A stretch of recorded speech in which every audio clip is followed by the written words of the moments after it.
because true connection is never one-sided. It's not about one person always giving while the other takes. It's not about one person always bending to accommodate while the other remains rigid. It's a dance. Both people moving toward each other with effort, interest, and a willingness to understand.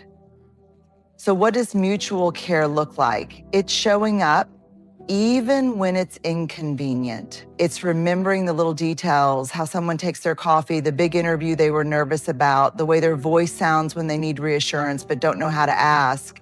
It's not just being present for the highs, the celebrations, the good times. It's being there when things are messy, uncomfortable, or hard. And then there's respect, the backbone of every strong relationship. Respect is not just about politeness or good manners. It's about recognizing and honoring another person's boundaries, emotions, and individuality. It means listening, not just to respond, but to understand. It means giving space for someone's truth, even if it's different from your own. True connection happens when both care and respect exist together. Care without respect can feel suffocating or controlling, as if love is being used as a tool for manipulation. Respect without care can feel cold and distant, as if you matter only when it's convenient. But when the two work hand in hand, there's balance, there's security, there's the kind of relationship, whether romantic, platonic, or familial, that makes you feel like you belong. If you've ever been in a dynamic where you were the only one trying, you know how exhausting it is. It wears you down. It makes you question your worth. But here's the truth. You should never have to chase care. You should never have to convince someone to respect you. The relationships that are meant for you will never make you feel like a burden for needing reciprocity. At the end of the day, true connection is not just about proximity or history. It's about effort. It's about two people choosing day after day to care for and respect each other, not out of obligation, but because they genuinely want to. That's the kind of connection worth holding on to. We spend so much time analyzing what people say to us. We replay conversations, dissect text messages, and search for hidden meanings in words that feel unclear. But often the most revealing truth isn't found in what someone says, it's found in what they don't say. Indifference speaks louder than words.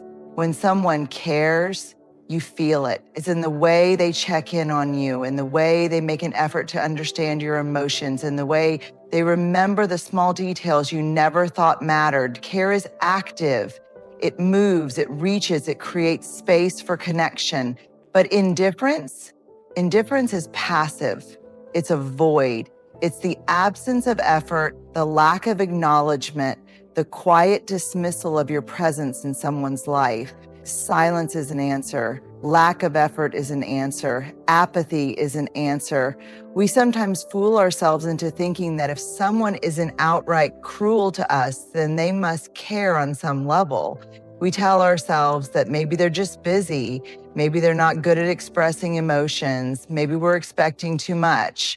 But let's be honest, caring doesn't require constant words, but it does require presence. If someone truly values you, they won't let you linger in doubt. They won't leave you questioning whether they care. They won't make you feel like you're always the one reaching out, the one trying to maintain the connection, the one carrying the weight of the relationship on your shoulders. Indifference is the friend who never asks how you're doing, even when they know you're struggling. It's the partner who shows more excitement over their phone than in spending time with you. It's the family member who only calls when they need something. It's the colleague who dismisses your ideas without a second thought. It's not always dramatic. Sometimes it's subtle. But over time, it chips away at your sense of worth. It makes you wonder if you're asking for too much when in reality you're asking for the bare minimum. And here's the hard truth. If someone's indifference is making you question your value, it's not your value that's in question, it's their ability to see it. We have to stop chasing people who show us through their inaction that they don't value us. We have to stop making excuses for those who don't make room for us in their lives. Love, friendship, respect, these things don't require begging. They don't thrive in places where indifference lives. So pay attention to what isn't being said. Pay attention to the energy, the effort, the presence, or the lack of it. Because the loudest message someone can send isn't always in their words, it's in how little they seem to care when you stop trying. We've all heard the phrase, actions speak louder than words, but it's not just actions, it's patterns that reveal the truth about a person. Anyone can make a promise, anyone can say the right things in the right moment. But words, no matter how beautifully spoken, mean nothing if they are not backed up by consistent behavior. Promises are easy, they give hope, they sound reassuring, and they keep people invested. But patterns take time to notice. They tell the real story. They expose habits, priorities, and true intentions. If you want to understand who someone really is, don't focus on what they tell you. Focus on what they repeatedly do. The power of patterns. A person who constantly cancels plans at the last minute, that's not bad luck. It's a pattern of unreliability. A friend who only reaches out when they need something, that's not forgetfulness. It's a pattern of self-interest. A partner who apologizes for hurting you but keeps doing the same thing over and over, that's not an accident. It's a pattern of disregard.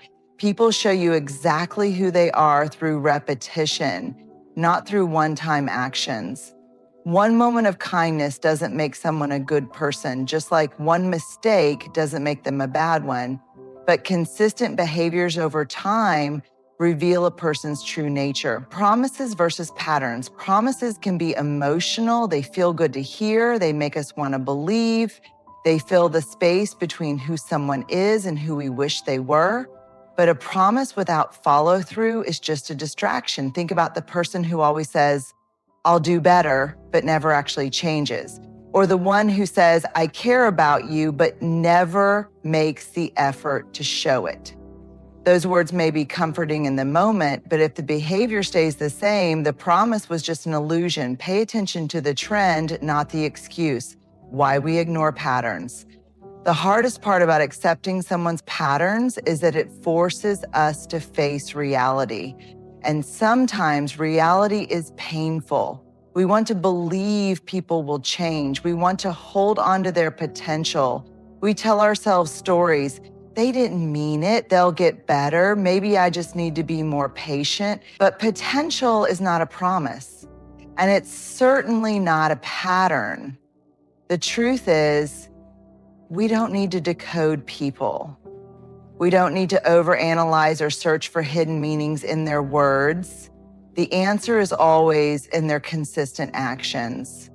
When someone shows you who they are, believe them. It's a hard lesson, but an important one. People will always show you who they are. Your job is to believe them the first time, not when they finally run out of chances. Not when they hurt you one too many times. Not when you're exhausted from trying to justify their actions. Believe them when their actions don't match their words. Believe them when their patterns tell a different story than their promises. Believe them when they consistently show you that they don't respect, value, or prioritize you. Because at the end of the day, someone's real character isn't found in what they say they'll do, it's in what they actually do over and over again. Final thought, if you have to keep hoping for a different outcome, it's because you're ignoring the pattern. And if you're ignoring the pattern, you're choosing the promise over the truth. Stop listening to what people say. Start watching what they do. Because patterns don't lie. We live in a world that often tricks us into believing that our worth is something external, something that can be measured by how much attention, love, or validation we receive from others. We look to relationships, friendships, and social approval to tell us how much we matter. But here's the truth.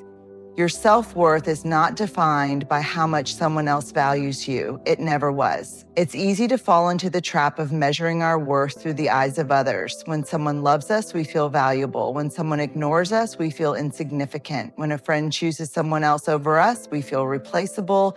When a relationship ends, we wonder if we were not enough. But this kind of thinking gives other people power over something that should belong only to us. Why do we let others define our worth? From a young age, many of us are conditioned to believe that our value is tied to approval. As children, we learn that being good earns praise. In school, we're measured by grades. In relationships, we're told that being chosen means we're special. Over time, we internalize the idea that our worth must be proven, that we must earn it by being lovable, successful, attractive, or needed by someone else.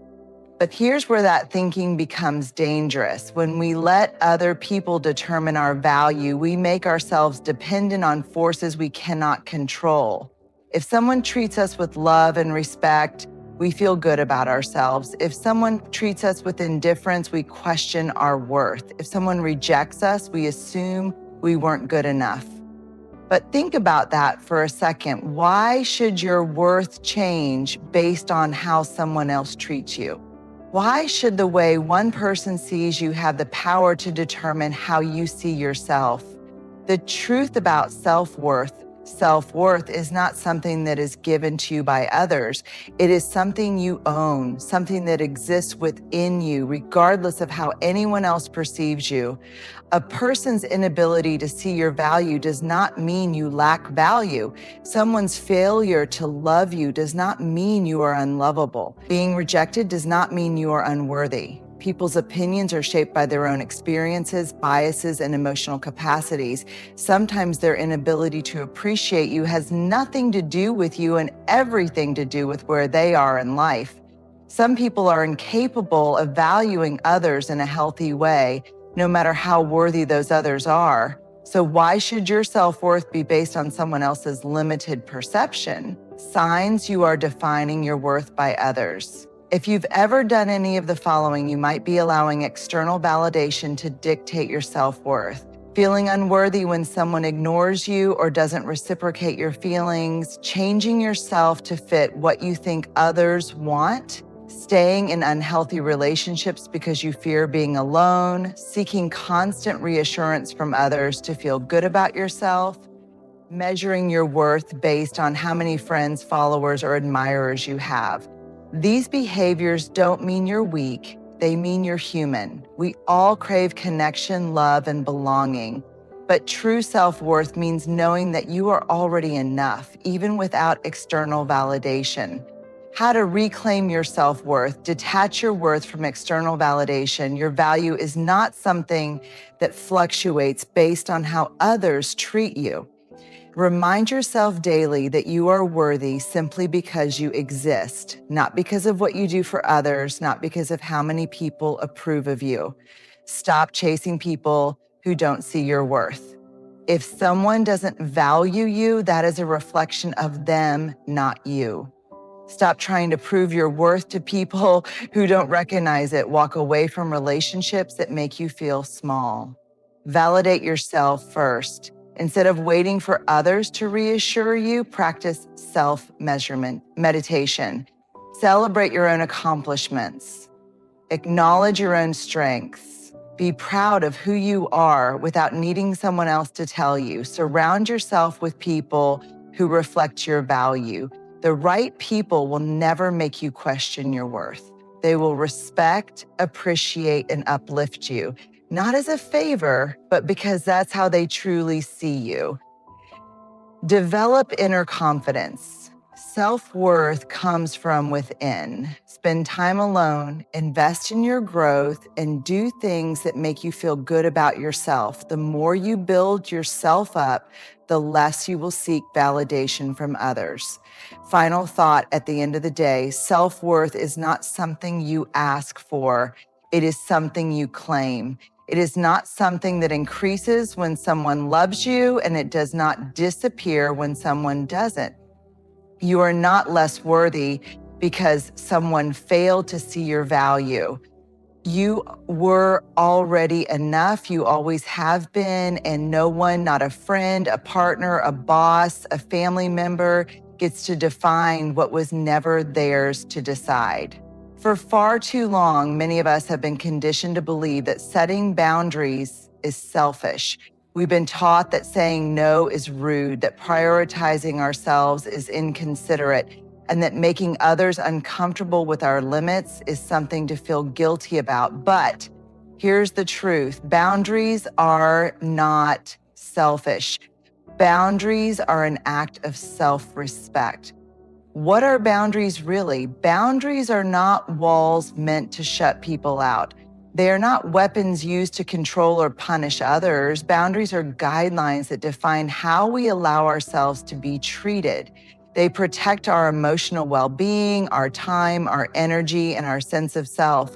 Boundaries say, this is what I need to feel safe and respected. This is what I will and will not accept in my life. This is where I end and you begin. When we lack boundaries, we overextend ourselves. We say yes when we mean no. We allow people to take advantage of our kindness. We tolerate disrespect because we fear conflict. And worst of all, we betray ourselves in an attempt to keep others comfortable. Why we struggle to set boundaries.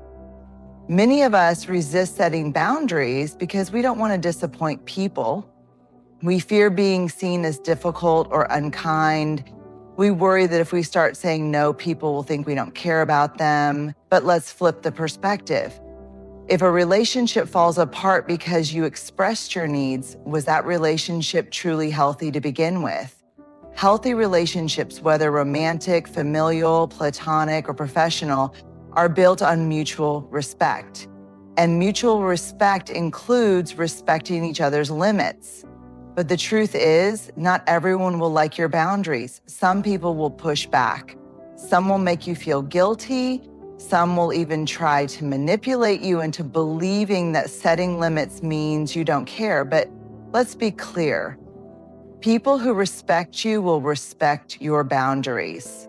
People who benefit from your lack of boundaries will call you selfish for setting them. Boundaries are a form of self-respect. When you set boundaries, you are not being mean. You are not being dramatic. You are simply choosing to honor yourself. Saying no to something that drains you doesn't make you selfish, it makes you self-aware. Limiting time with people who disrespect you doesn't make you cold, it makes you self-respecting. Protecting your peace doesn't make you difficult, it makes you emotionally intelligent. Boundaries are how you teach people how to treat you. If you constantly allow others to overstep, they will. If you don't speak up when someone disregards your needs, they will continue to do so. But when you set clear boundaries, you send a powerful message. I respect myself enough to stand up for what I need. What healthy boundaries look like. Healthy boundaries are not about control, they are about clarity. Here are some examples. Emotional boundaries. I am not responsible for managing other people's emotions at the expense of my own well-being. Time boundaries. My time is valuable and I won't overcommit just to please others. Communication boundaries. I won't engage in conversations that are disrespectful, manipulative, or toxic. Work boundaries. I will not answer emails or take work calls outside of my set working hours. Relationship boundaries. I will not tolerate dishonesty, disrespect, or emotional neglect in my relationships. Boundaries are not about rejecting others. They are about protecting yourself. They allow you to show up as your best self, not a drained, resentful version of you. Letting go of guilt. If you feel guilty for setting boundaries, ask yourself, why do I believe that other people's comfort is more important than my well-being? Why am I willing to prioritize their needs but not my own? Why do I think I must earn respect instead of simply expecting it? You are not responsible for managing how others feel about your boundaries. Your only responsibility is to honor yourself. If someone truly cares about you, they will want you to feel safe, valued, and respected, not drained, overextended, or resentful. We hold on. We hold on to people who drain us, to relationships that make us feel small, to friendships that no longer feel like home. We hold on because it's familiar, because we're afraid of what life will look like without them, because we convince ourselves that maybe, just maybe, things will get better. But here's what we don't realize in the moment. By clinging to the wrong people, we block ourselves from receiving the right ones. Why do we hold on? Letting go is hard, especially when we've invested time, love, and effort into a relationship. It's painful to walk away from people we once believed in, people we once shared dreams with, people who were once an important part of our story. We tell ourselves things like, maybe I'm overreacting. What if I never find anyone better? I've already put so much time into this relationship. What if I just try harder? It wasn't always this bad. Maybe things will go back to the way they were. But here's the truth. You cannot build a healthy, fulfilling life if you are constantly making space for people who are hurting you, draining you, or holding you back. When you hold on to the wrong people, you send yourself the message that you don't believe you deserve better. And when you don't believe you deserve better, you settle, you shrink, you tolerate less than you deserve because you're afraid to make room for more. The cost of holding on, keeping the wrong people in your life comes at a price. It costs you your energy, your peace, your self-worth. It keeps you stuck in cycles of frustration, disappointment, and unmet expectations. It prevents you from fully stepping into the life you were meant to live. Think about it. Every moment spent chasing someone who won't meet you halfway is a moment stolen from someone who would. Every ounce of effort poured into a one-sided relationship is energy you could be investing in people who truly value you. The wrong people will make you question your worth, take more than they give, show up only when it's convenient for them, make you feel like you're hard to love, leave you emotionally exhausted. But the right people pour into you instead of just taking from you. They support you, they show up, they make you feel safe in their presence. They remind you simply by being who they are that love and respect should never feel like something you have to earn. Letting go doesn't mean you don't care.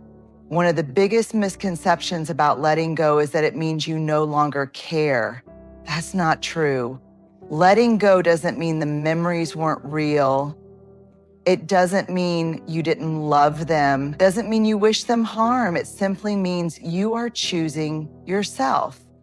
You are choosing your peace, your growth, and your future over a connection that is no longer serving you. You can love someone and still recognize that they are not meant to stay in your life. You can appreciate the good times and still acknowledge that the relationship is no longer healthy. You can forgive and still walk away. Letting go is not an act of cruelty, it is an act of self-respect, making space for the right people.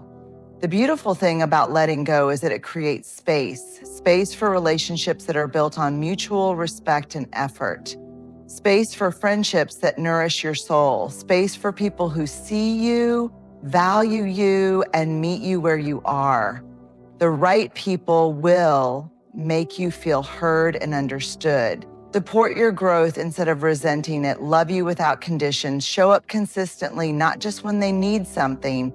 Remind you what safe, healthy, genuine connection feels like. But you can't receive those connections if your life is too full of people who don't truly value you.